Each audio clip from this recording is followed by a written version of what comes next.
Considéré comme l'un des textes fondateurs de la littérature africaine contemporaine, cette œuvre largement autobiographique publiée par la maison d'édition Plomb a reçu le prix Charles Veillon 1954.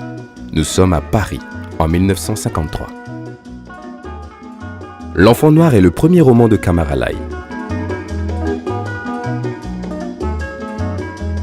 Le livre parle de l'enfance de Laye dans les années 1930, un jeune garçon qui vit avec ses parents à Kouroussa, un village de Haute-Guinée. Son père, le forgeron du village, lui enseigne les techniques de son art afin de lui succéder. Laye va découvrir la paysannerie auprès de sa grand-mère qui habite un village voisin. Il va à l'école française et après avoir obtenu son certificat d'aptitude professionnelle à Conakry, Laye se voit offrir la possibilité de continuer ses études en France. Camara Laye a 25 ans lorsqu'il écrit ce récit autobiographique. Son style, direct, vivant et alerte, en fait un ouvrage accessible que l'on soit passionné de l'Afrique ou pas. Il devient rapidement un classique indispensable à qui aime la littérature en général, et ce véritable chef-d'œuvre de la littérature francophone africaine est même étudié dans des écoles. Le livre connut un tel succès qu'il a reçu le prix Charles Veillon 1954, puis sera adapté au cinéma par le réalisateur Laurent Chevalier. Ainsi, le film L'Enfant Noir, librement adapté du roman homonyme, sort en France en 1995. Le livre est également adapté en bande dessinée par Camara Anzoumana en 2010.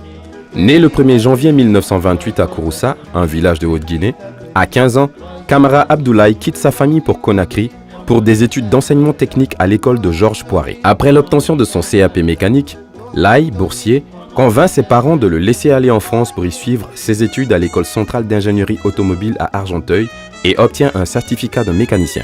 Il obtient le diplôme d'ingénieur en 1956 et se déplace vers l'Afrique au Dahomey, actuel Bénin, puis au Ghana. La Guinée, premier pays d'Afrique à s'émanciper de la France coloniale, obtient son indépendance en 1958 et Ahmed Sékou Touré est élu président. Camara Laye est le premier ambassadeur de son pays au Ghana. Il occupe ensuite différents postes en dehors du Ghana avant de revenir à Conakry, où il travaille pour le département des accords économiques, puis comme directeur de l'Institut national de la recherche et de la documentation.